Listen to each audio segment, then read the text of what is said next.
Phillips. We still don't know what it means.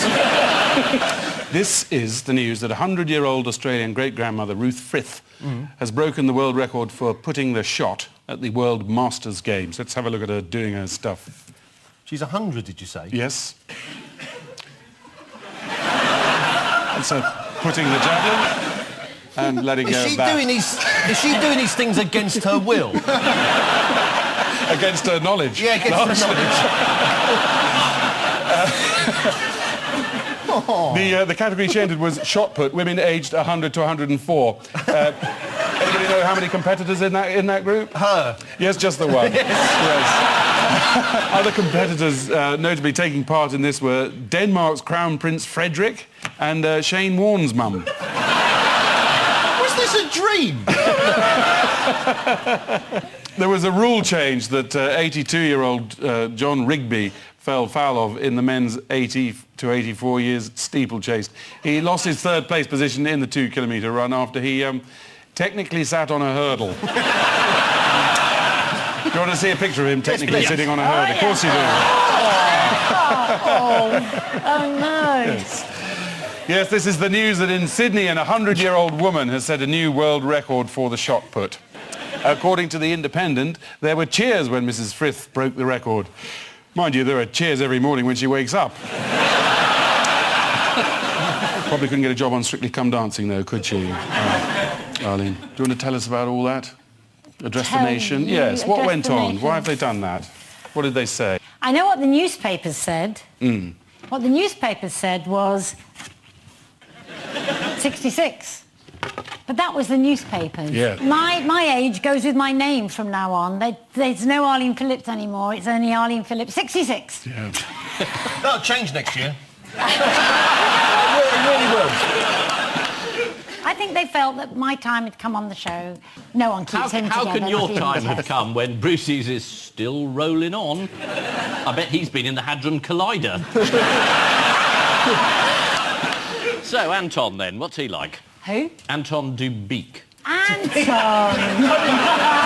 This is a man who's never seen the show but has read about it. So he mispronounces some of the names as he's read them. Some dancers are a bit thick outside of dance, and it's true. Very often they are not taught to think for themselves. Right, because people are shouting 1-2 at you all the time. 1-2, that's it, basically. Actually, 1-2, no. 1-2. No, you're doing 2-1. You're doing 2-1. 5, 6, 7, 8. Yes. That's how you count a dancer in. That's why they have such trouble sort of in the real world, because that's all they hear. 5, 6, 7, 8. Oh, it's like being in hot gossip here. Have you got stockings and suspenders on?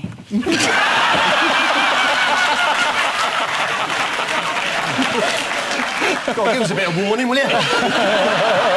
Fingers on buzzers, teams.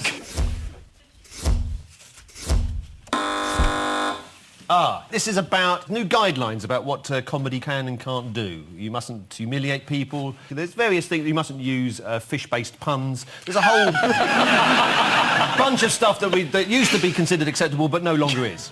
That's right, yes. Yeah. Intimidation, humiliation, intrusion, aggression, or derogatory remarks. Or fish-based puns. Or fish-based like I've got puns. a haddock, or something like that. Or would you lie on your back and fill it? You know, that sort of thing. Fish-based puns, we've grown out of them. It's not fair. It's not fair to the fish. They can't answer back. They can't. It's soulless.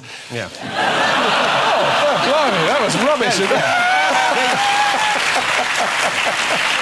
Once you knew the fish-based pun was taken away from you, you would know we want it back. And you cheered soulless. That was fantastic. Did it for the halibut. It is a bit horse and stable, this, really, isn't it? I mean, there's a whole floor at the BBC which is working out how to really lock that stable up as Jonathan Ross runs away. I mean, the whole thing's based on one incident. That was it. Someone messed up very badly. Now we have compliance directive saying don't be rude to people. I mean, some of us, you know, got a living to make. Yes, and something else that it's going to change the so-called watershed under the new guidelines. Oh, yes. 9 p.m. watershed signals the beginning of the transition to more adult material, but the change should not be abrupt. So if you're going to swear, you sort of do it with a stutter. You stupid for that. It's 9:15, fat face. Is that how it works? Yes, something like that. Oh, my God. We did have a... But is that what they mean? Fawlty Towers, Blackadder, all Fawlty those sort of Towers, people being rude, The Office, Laurel and humiliating, Hardy. Yep. Tom and Jerry. The Three That's Stooges. really cruel. Let's have a look at exactly the sort of thing that will be banned in the future. Get a clean one. It's clean now. Dirty now. There you go. Nothing funny in that. Well, I think it's particularly poor taste to show Andrew Sachs being put down like that. I mean, the whole business. These are the new BBC compliance guidelines that are clamping down on swearing and violence on TV. According to the guidelines, even after 9 o'clock, strong language must be clearly signposted. Well, it's 9:21, so I suppose... Oh, it, my watch is fast.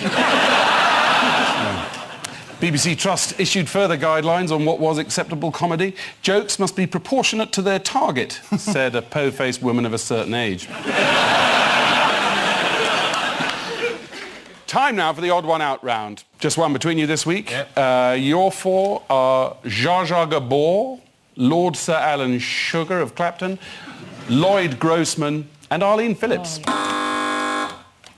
Some people here have been asked to do things for the government. Alan Sugar was asked to do Gardening. something with enterprise, advice on young enterprise, people, you know. Lloyd Grossman, he did something for the government. Hospital you know. food. Before Hospital Jamie Oliver came along, he was the Hospital man, food. yeah. I've been asked to be the dance czar, dance champion for the government, so we're all linked in that way. And Zsa Zsa Gabor is pretty blonde. No, I think the reason's even sillier than that. They're all czars except her, and she's a Zsa Zsa. Oh. That is exactly the answer. You don't get the point, though. Yeah, Arlene got that answer. You just did a cheap Zsa Zsa joke. You don't get a point for that. Arlene got the answer right. She had the facts. That's she had fine. the knowledge. I'm very You happy with that. Swanning at the end. Think you get a point. It was really clever. What does a dance czar do? That was the name actually given to me by the newspapers, who also said I was You're actually the dance too commandant. old. No, it's a dance champion, and we go around the country encouraging people that want to dance and find them places where they can dance, make it accessible, free and easy for people to sample dance to get their body and minds a little healthier than maybe they were before we came along. Have you tried Brucey? How do you mean? And Baron Sugar of Clapton in the borough of Baron Hackney. Sugar, is that his name? The Baron Sugar. Baron Sugar. Sounds like Did a he buy pantomime that bit? character, doesn't it? Oh, yes, he is. Did he buy the Baron bit, or was he given it? I'm not empowered What to an tell you that. appalling That's suggestion. awful. That lovely Being man. all mean that. diplomatic about your own life and then suggesting someone else bought their peerage. No, you know how people buy sort of areas and houses because they go with a title in the area in the house, and he's rich enough to do that. Oh, I wasn't see. being impolite to him. Right. He's rich enough to do this. He's also modest enough to say that he took the post for the need of the country. Isn't that lovely? That's good. We're What evidence is there to suggest that he might not be the ideal candidate to be the enterprise czar? Amstrad computers are shit. Well, in 2005, he famously said, next Christmas, the iPod will be dead, finished, gone, kaput. You know when the Queen got an iPod? Apparently, someone tried to explain it to her and said, it goes with you wherever you are and it plays whatever tune you like. She said, oh, like the Grenadier Guards. Perfect.